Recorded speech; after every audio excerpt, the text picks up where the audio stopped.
मैं चुनावी असफलता के बारे में कह रही थी। चुनाव को लेकर 5 राज्यों में चुनाव हारी है बीजेपी और आप प्रधानमंत्री हैं बीजेपी सरकार की, एनडीए सरकार की, तो क्या आप इसे एक हार नहीं मानते, इसे असफलता नहीं मानते? पहली बात है,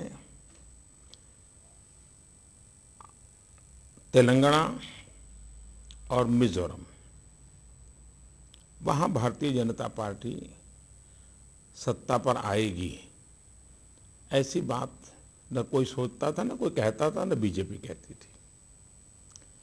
जिन 3 राज्यों की आप चर्चा कर रही हैं, छत्तीसगढ़ में साफ साफ नतीजा आया, जिसमें भारतीय जनता पार्टी का पराजय हुआ।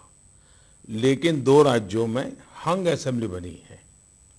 दूसरी बात है कि एंटी इनकम्बेंसी को लेकर के हमारे लोग मैदान में थे और स्वाभाविक है कि हमें जो कुछ भी कमी हुई है उसकी हम चर्चा भी कर रहे हैं और योजना भी कर रहे हैं।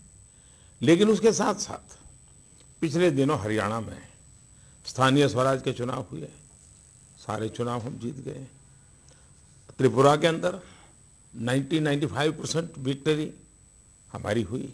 कुछ राजनीतिक विशेषज्ञ और मीडिया कह रहे हैं कि ऐसे लग रहा है जैसे मोदी वेव या मोदी मैजिक कम हो गया है या फिर नहीं के बराबर है।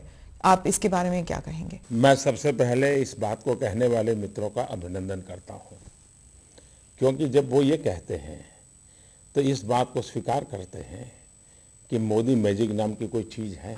जहां तक मेरा सवाल है, मैं समझता हूं कि लहर सिर्फ और सिर्फ जनता की आशा आकांक्षाओं की होती है। लहर सिर्फ जनता को हमारी आशा आकांक्षाएं कौन पूरी कर पाएगा उस विश्वास की होती है।